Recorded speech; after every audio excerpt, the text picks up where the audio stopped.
Welcome to the week two go-to session for English composition.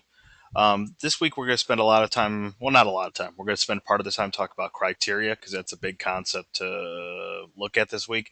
And then I'll also talk about your requirements for what you're going to be working on, both in terms of setting up your blog, which is kind of something we're doing in the first half of the week, and then the writing assignment that's due Sunday night. There's always a writing assignment that's due on Sunday evenings.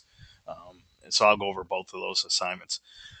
We have only three people in the room so far. I hope some more people show up. For the people who are present, there's some pressure on you because a couple times I'm going to ask for some feedback from you, and you'll have to use the chat box or raise your hand to speak out loud or something. And as usual, there will be quiz questions to answer for the go-to quiz. This time I'm doing something a little different. All the quiz questions will appear at the very end of this session. Okay. So let's talk about this week's kind of main focus, which is developing criteria. Criteria is just a fancy way of saying the standards by which something is judged. So all of you this month are focusing on something specific. So if I don't know if you're studying game design, you might explore what makes for a great open world RPG. If you're a music student, you might discuss what makes a great hip hop producer or what makes a great classic rock album, right? I mean, you're identifying, you're evaluating something fairly specific, not so specific that it's like an actual game or an actual album, but we are focusing on something that requires you to kind of develop your own personal standards or your own personal evaluation categories. And that's what criteria is. It's a really simple concept in some ways to understand, but for some reason, it's a challenge to get sometimes students to see it. But once you see it, once that kind of switch goes off in your brain, then I think it becomes painfully clear. But we're gonna practice with this because I know that it can be a little bit awkward or um, confusing unless we give some examples. So let's talk about pizza. Okay. Now, for your topics, you're not going to choose something like pizza. You have to choose something industry related, something that's kind of in your field. But I'm going to use pizza because it's so general that all of us can hopefully relate to it.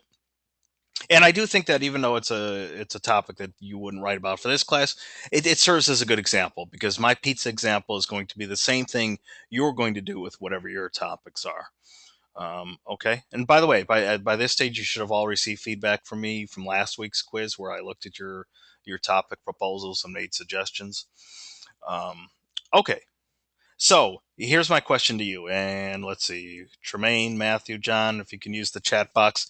Like, if you had to define, in your opinion, what makes for an excellent or outstanding pizza, like, what are the requirements? What must a pizza do to be outstanding?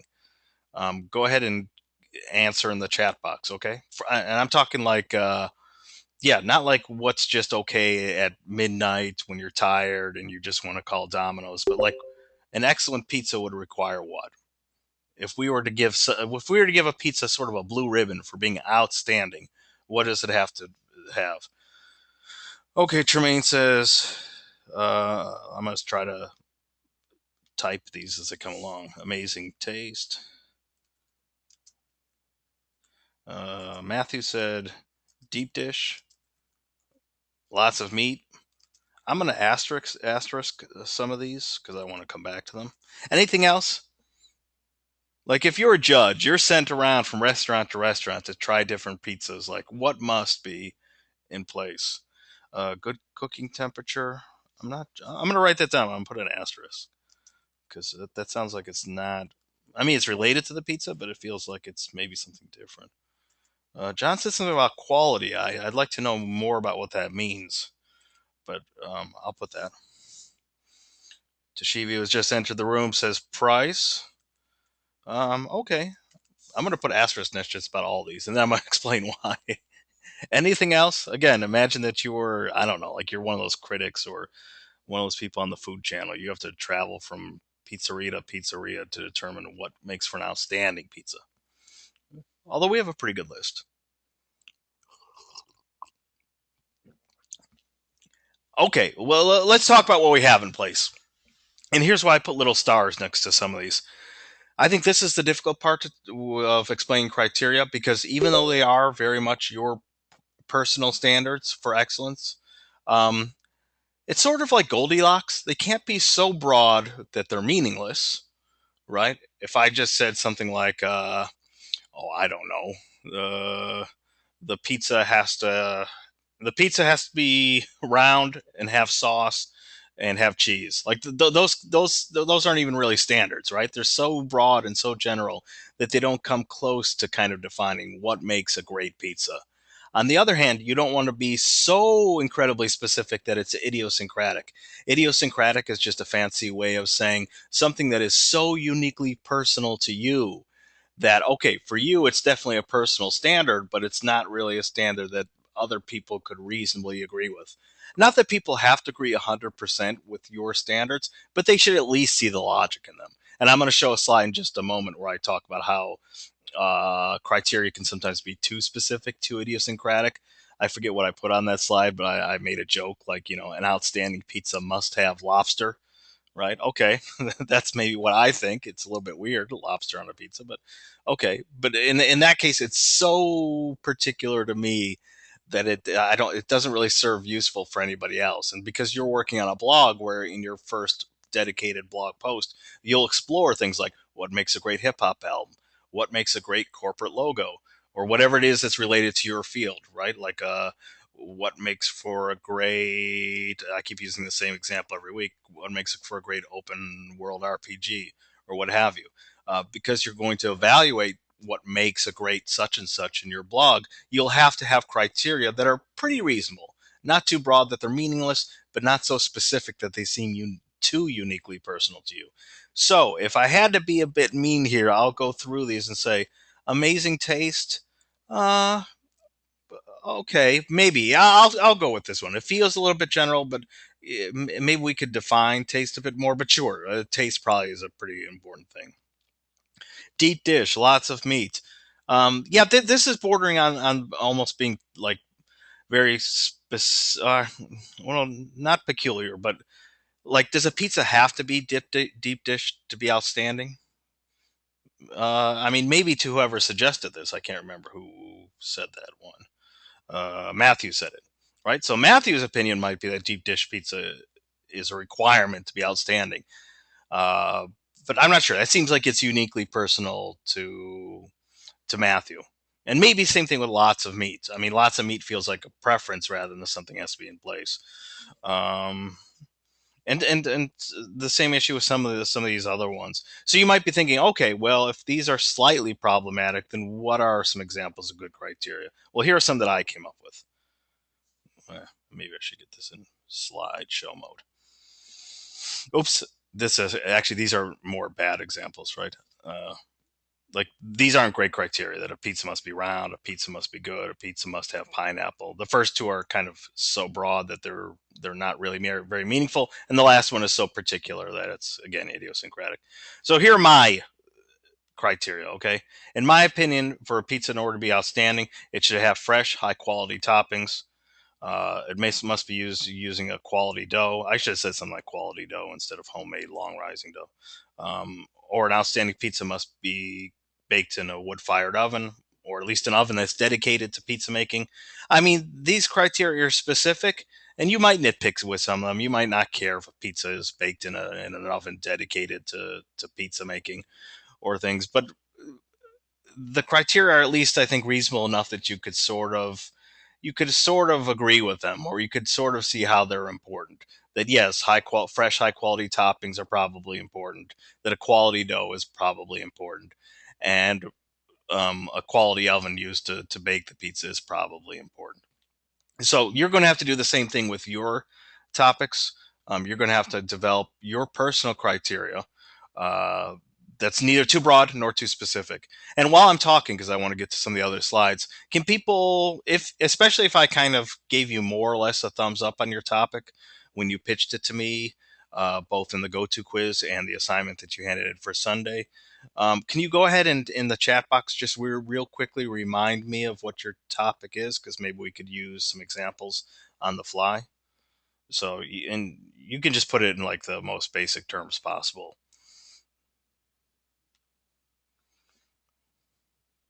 And here's an example of like, criteria that are too specific, right? An outstanding pizza must have lobster, or an outstanding pizza must be extra spicy, or an outstanding pizza must be shaped like a heart. I've never seen a pizza shaped like a heart. But okay, like their criteria, they're personal standards, but they're almost too unique to the person who came up with them. So, anybody want to share in the chat box? Did I give thumbs up to some of your topics? Like, did some of you write about music and decide you were going to write about what makes a great such and such, or maybe something related to games or mobile app or show production? I was hoping to kind of maybe use one of your examples right here now.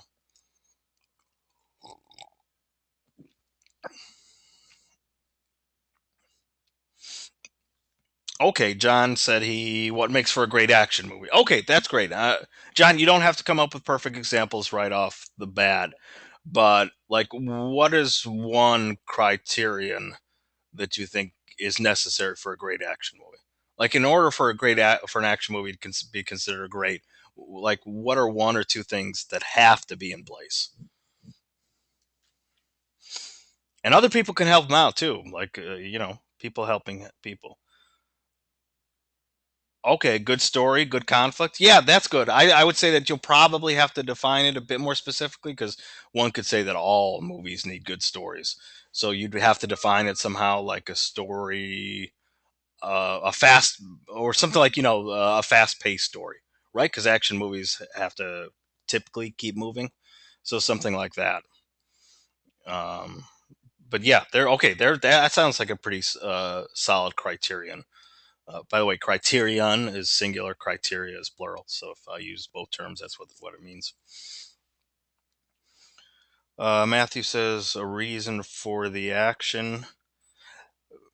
Yeah, maybe if we reword it, I think sometimes the danger is that with criteria, this isn't really a descriptive assignment. So we're not so much describing, or oh gosh, how do I put it? We're really coming up with like things that have to be in place for something to be considered great. Um, when you say a reason for the action, while I agree that action movies should have reason behind it, I'm not sure how we would state that as one of our criteria. That's my only concern with that one. Andrew says a good conflict. Yeah, I think so. I mean, again, maybe it needs more definition, like conflict between a strong protagonist and a really evil villain. But by the way, that could be a criterion in itself too, right? That a good action film needs a great bad guy or something like that. So we've already come up with two or three, I think, solid ones just off the top of our head here. Um, so keep that in mind, okay? Basically, keep in mind Goldilocks, that you want criteria that's not too broad, but not too particular either.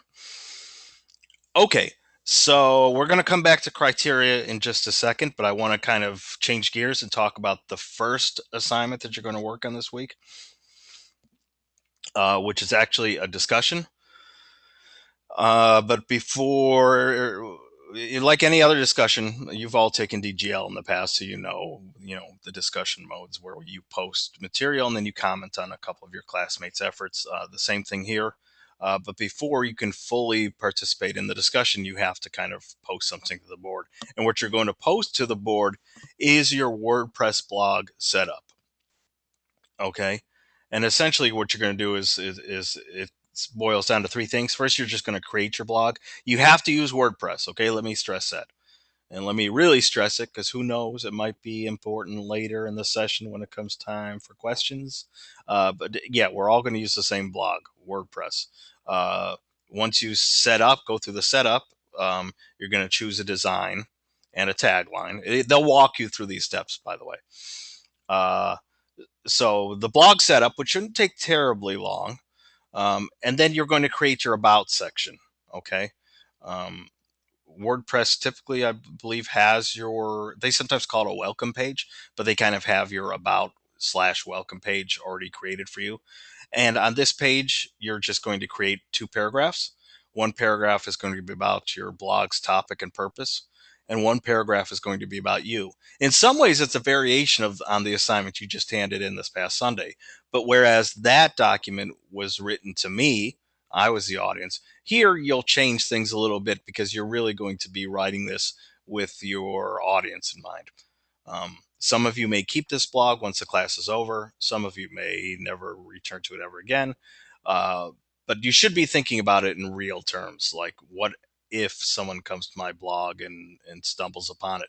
What do they need to know about the blog's topic and purpose? And what should they know about you? Okay. Now, let me switch gears and show. By the way, FSO has been having problems for a while. It keeps timing out. So there were some things I wanted to show over there, but I don't know if that's happening with some of you where you live. But here in Orlando, I cannot get on FSO. In the past, I would kind of walk students through the setup of WordPress, but I've created so many WordPress blogs using so many different email addresses. I'm running out of junk email addresses to create in order to build a blog. So we're just going to take a look at a blog that I've already set up. Uh, the reason I wanted to get into the FSO's platform was to bring up the assignment sheet because your assignment sheet has verbal directions on the setup process. It's not very difficult. It's pretty intuitive. If you've ever set up anything online, you can set up your WordPress blog. You'll basically have to enter an email, create a name for the blog. You'll choose a design. You should pay attention. You should take your time with some of these steps. We don't want just generic blogs. I mean, you should be choosing a design and a theme that you think matches your topic pretty well. So don't just blow through those steps, but they're pretty easy setup steps. But once you get in, you'll see something that kind of looks like this. It might look more like this, where the blog you just created appears in the middle here. And if you click on it, it will take you to it. Right after you're set up, your blog will just be empty. There will be nothing there. This is actually an online teaching portfolio that I created back over the winter. So this is a real blog that's up and live.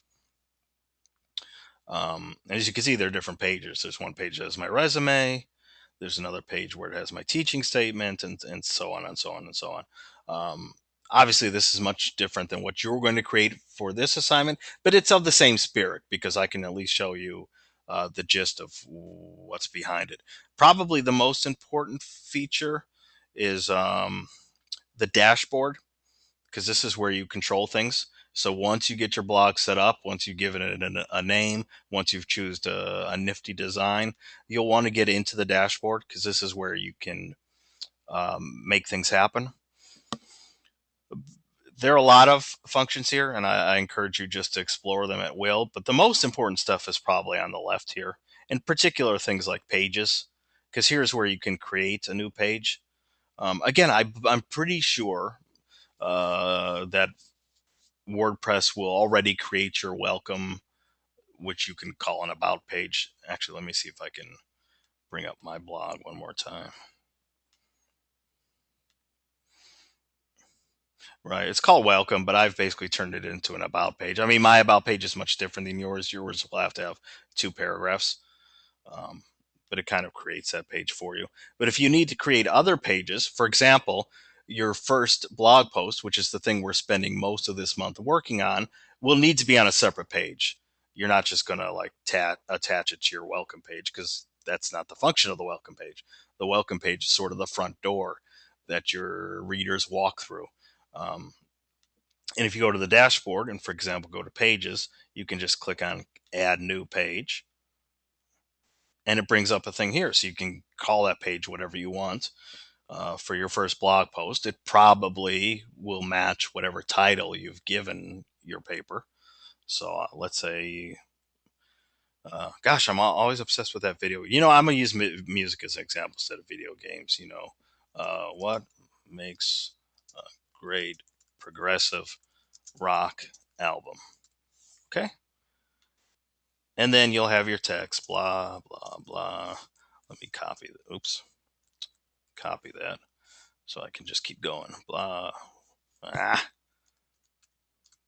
Right? So there's your post, blah. You can do other things to it. You can change font styles, all those things you can do in a typical word processor. When you're happy with it, you can go live, or you can take a preview of it. You can click here to view page,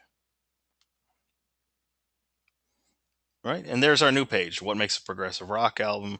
Um, because I haven't finalized anything, it's not really appearing yet, the text.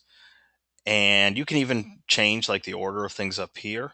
So if I wanted to move any of my pages that I've created around, I can do that.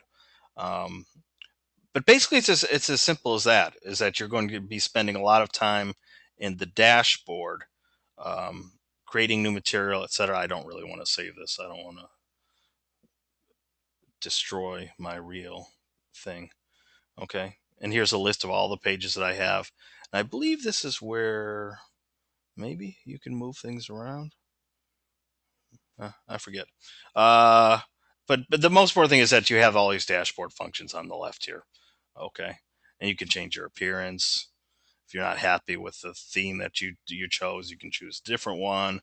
Uh, I don't really mess around with the other things like widgets and things, but you have a lot of tools you can use here. Mostly though, you'll be sticking up here with pages. Okay, so let me go back to the PowerPoint thing. So step one is to just create your blog, choose an appropriate design, and then build that welcome page, that about page. Okay, it's just gonna be two paragraphs. One paragraph defining, describing what your blog is about, and one paragraph that's about you. And by the way, when it comes to describing what your blog's purpose is, that's up to you. Like if you see your blog being about more than just what makes for a great hip hop album, if you think that your blog is going to be just pop music related in general, or maybe hip hop related in general, it's fine to describe your blog in those terms. Because after all, at least for me, I think it's a bit odd to call a blog "What makes a great open world RPG," or call your blog "What makes for a great action movie," because that's probably too limiting. That's a specific topic that your blog will uh, have a post about, but it's rare that that's probably the entirety of your blog. After all, if your blog is what makes a great action movie, then your blog's going to die out pretty soon, because how much can you have to say about that? So determine what your blog's overall focus is on your own. But once you get this done, you're going to share your URL and make sure you're on the blog itself. Like here, we're actually on the blog. Okay, David Sussman blog at .wordpress.com. Because if you go into the dashboard and click on preview or something, or if you give me a link to the dashboard, then I typically can't get in. So give me the URL of the actual blog itself. That's what you'll share on the discussion board. And then you just have a couple days to respond to at least two other people on their blogs. And there are instructions to follow on um, on the assignment sheet. Okay, and that's what this next slide goes over. You should have your blog and about section set up by Wednesday night. I'm saying Wednesday. I need to go into the system and change it. I know the instruction sheet says by Tuesday night, and then you have until Thursday night to respond to at least two other people. I'm going to go into the system once the session is over and change it from by Wednesday night. You should have your URL and your shared where it shows your blog that's set up. And then I'll give you until Friday night to respond to two others, just so people don't feel like they're some people don't watch the recording of the session until later tonight or tomorrow, and they might feel panicked if they have to get everything up and going in 12 hours. Um, and then, yeah, by Friday night, you have to respond to two of your classmates and be specific, okay? Talk about what's working well, offer concrete suggestions for improvement, either in terms of content, which I think is most important. So if one of those paragraphs is not doing what it's supposed to, you can tell the student that. If the student has only talked about what their blog is about, but hasn't written a paragraph about who they are, that's something that's important to point out. But sure, beyond content, you can give whatever feedback you wish. If you don't think the design is very appealing, it's too bland, or I don't know, there's an inappropriate picture or photo, you can mention that kind of stuff too. And lastly, please give attention to students who have not yet received feedback. There's a temptation just to respond to whoever's post appears first. And so the very first person on the discussion board gets 10 people responding to them. But then people who are farther down get none. So spread the wealth.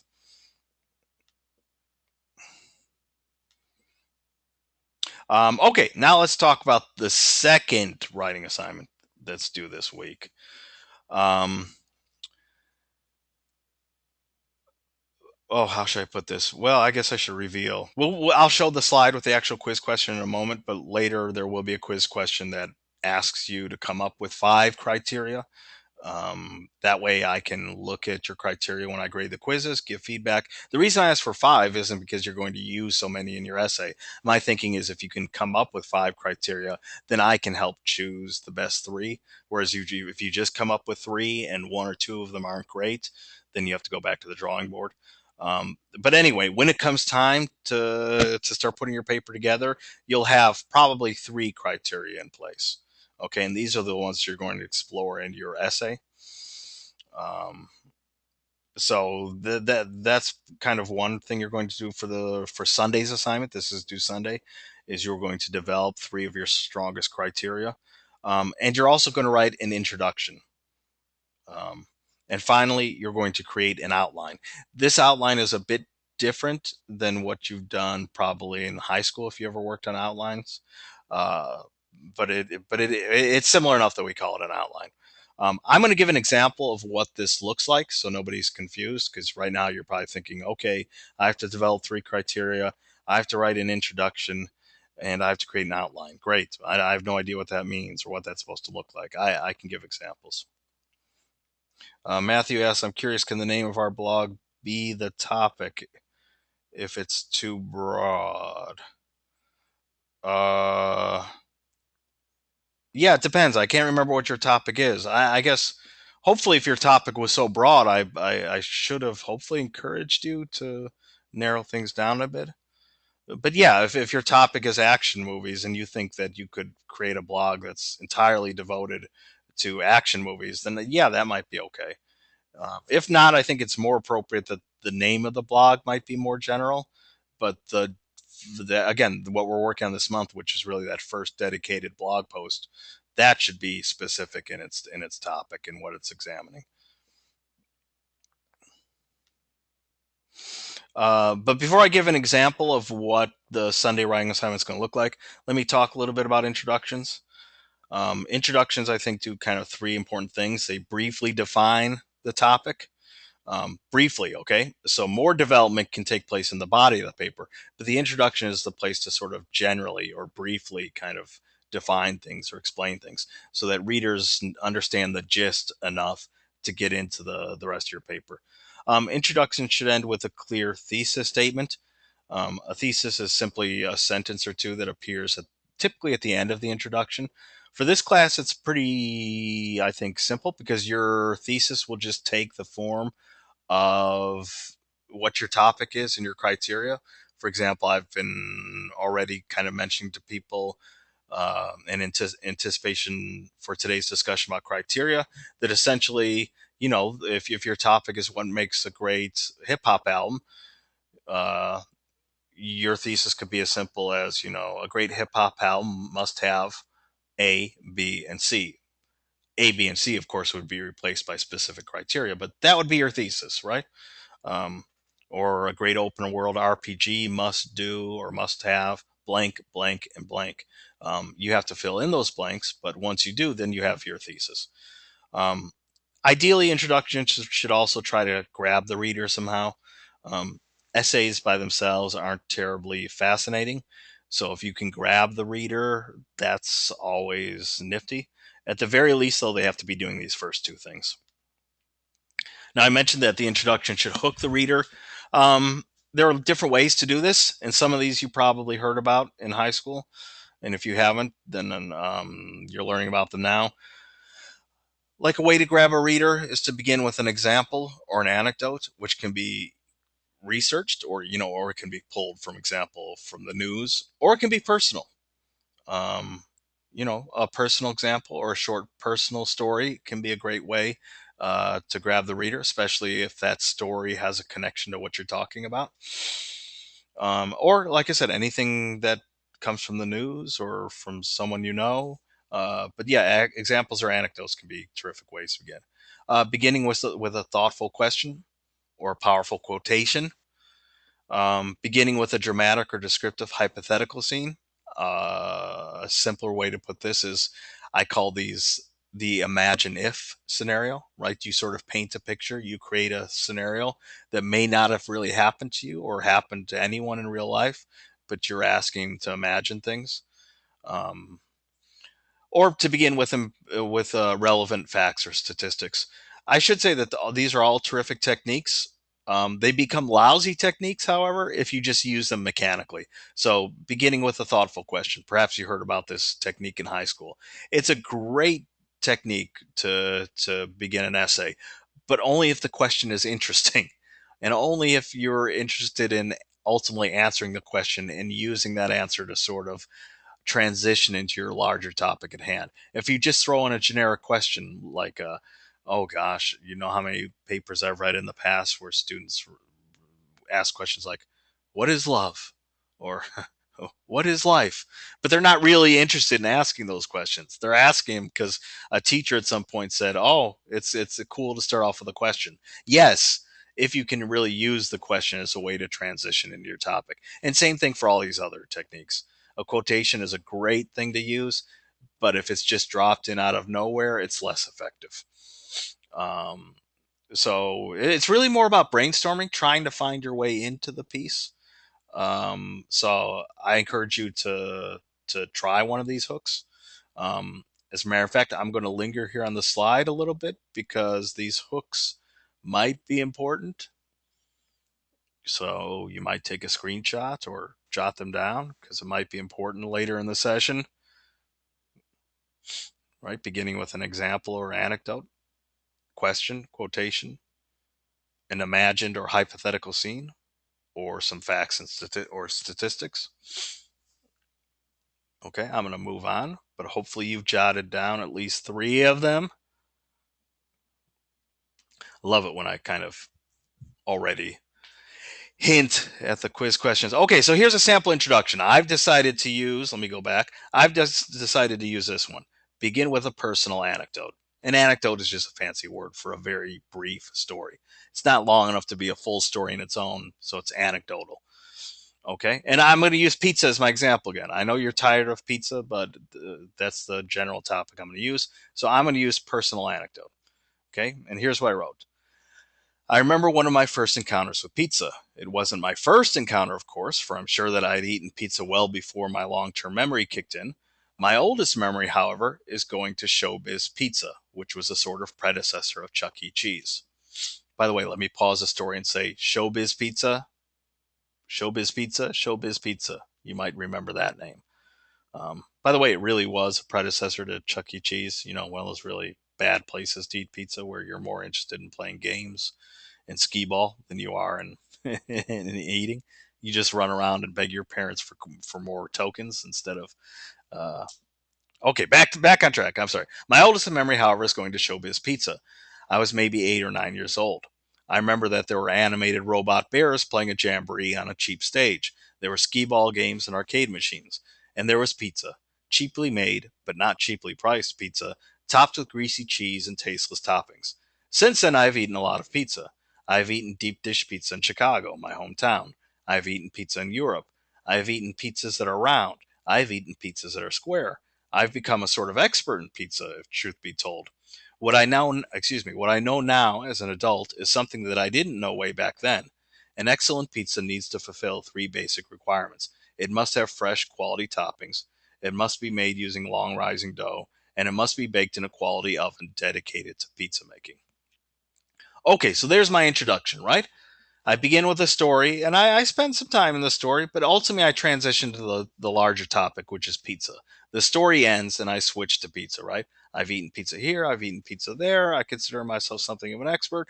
So I feel confident that I could say that an excellent pizza needs to do A, B, and C. So I've underlined and bolded my thesis.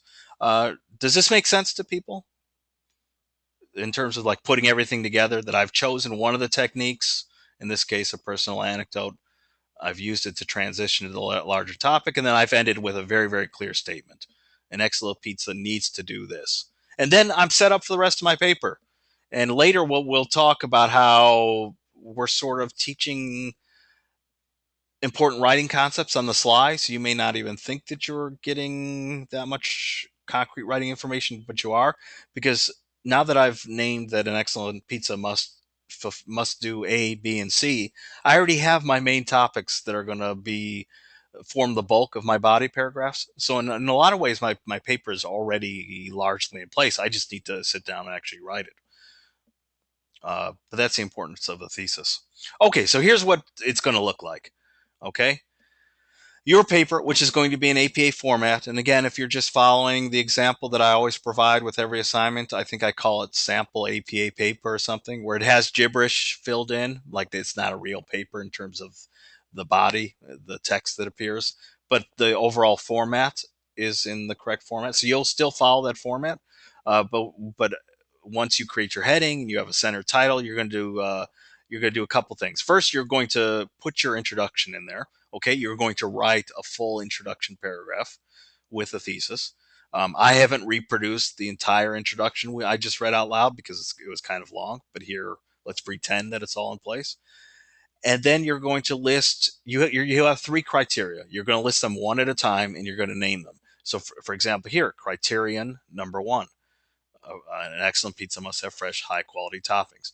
Then you're going to do two things underneath each criterion. Again, criterion singular, criteria plural. Um, you're going to define it. Okay. Sometimes you might think, well, I know what fresh, high quality toppings mean, but still, some of you might have criteria that need some explaining. And even if you don't think they need explaining, do it anyway, because I want to at least look into your thought process. So here I define what this means. An outstanding pizza must have fresh, high quality toppings. For instance, fresh pineapple, not canned, could be a topping. The sauce should be made in house from whole tomatoes. So I'm more giving examples, but my examples are helping define what I mean by high quality toppings. You should be right. By the way, you should be writing in complete sentences always. Um, Here I didn't, just because I'm listing the criterion. But when it comes time to defining it, please just follow standard writing rules. There's a temptation to slip into fragments and phrases here, but don't do that. Okay, so after you define it, then you're going to explain to me why this criterion is important. Again, some of you will have criteria that it seems common sense why it's important, but again, I still want you to explain it to me, because it may need explaining, or again, I just want to kind of look into your thought process. Here, I explain why it's important. This criterion is important because an outstanding pizza must taste delicious, and ideally, it should be as healthy as possible, for pizza at least. Thus, the use of fresh quality ingredients is an important determiner for differentiating between a good pizza and a great pizza. Actually, my control panel is blocking. Differentiating between a bad pizza and a great pizza, or a good pizza and an outstanding pizza. Okay, so it's important because of taste, but it's also important because it helps us distinguish. A Domino's pizza is okay, but really, what's one of the things that separates it from, let's say, a really terrific pizza at a place where maybe a pie costs a little bit more? There's probably a lot of reasons, but one of them is probably just the ingredients are better, right? Uh, oh, I don't know why I have food so much on my mind. Maybe it's because I'm from Chicago and I really did spend so much time eating pizza. Oops. Well, we can get to the quiz questions. I actually wanted to point out some things on the assignment sheet, but I don't think. Here, let me try it one more time. But is FSO blocked for other people too? Has anybody tried to go on it within the last hour or two?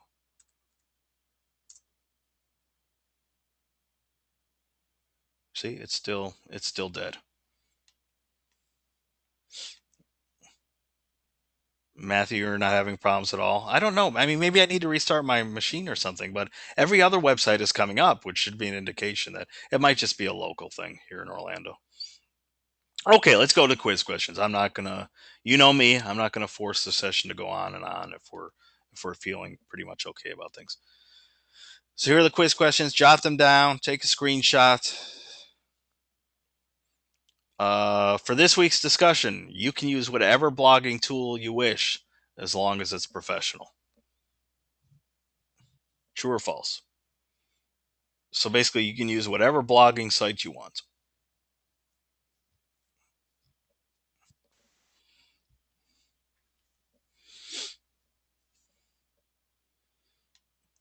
We ready for question two?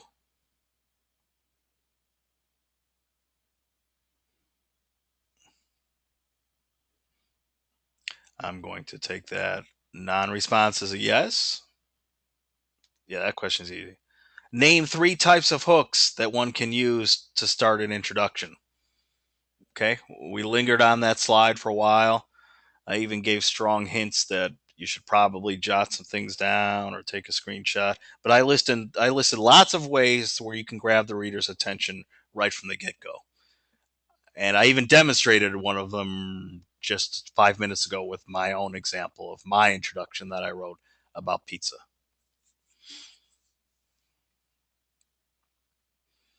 Okay, so just name three of them.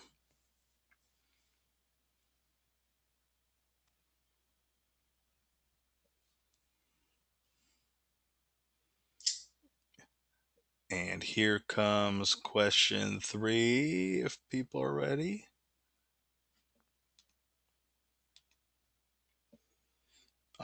Actually, I already mentioned this earlier. Name at least five criteria you think you can use for your topic. Okay, so who did we try to use on the fly earlier? I think it was John, right? What makes for a great action movie? And I think we came up with at least two decent ones. But still, I'd like John to come up with five. This way I can say, like I said, with five, there's a better chance we'll find three good ones. If I just ask you to come up with three, maybe all three are great. Maybe only two are great. Maybe only one is great. So I kind of want more so we can weed things down to the strongest three. Because once you have those strongest three, then you can get going with this Sunday's assignment. And then you're also set up for next week's assignment. Because in week three, you'll produce a full draft.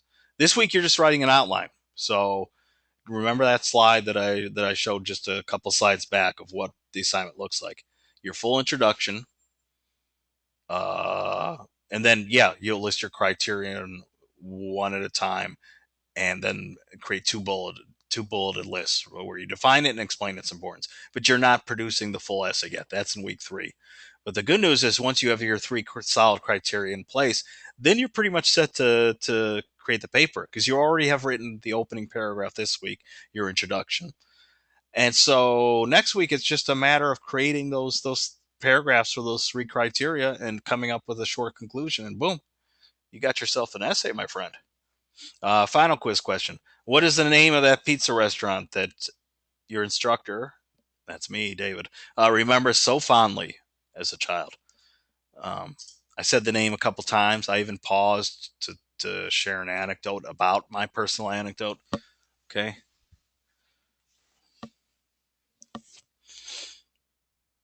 It wasn't Chuck E. Cheese.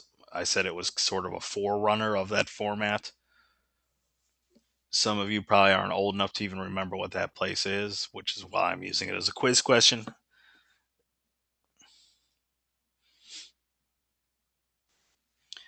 And I think that's it for quiz questions. Yep. So now we'll open things up to any questions that people have about anything at all. Things that we did last week. I guess I should update you on. I'm still making my way through the assignments. I still have to check. It will only take 2 seconds, but check who completed the week one McGraw Hill activity that was due on Saturday. And then the assignments that you handed in on Sunday, I'm still making my way through those. Hopefully, I'll have them done tomorrow. Even if I do get them done, they won't be done until probably late.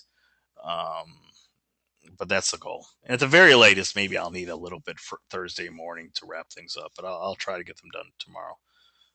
But any questions about the assignments you just completed last week or the things you have to do this week in terms of the blog setup or the introduction slash outline that you'll create for Sunday night? Any questions at all? Or was everything so amazingly crystal clear that you feel good?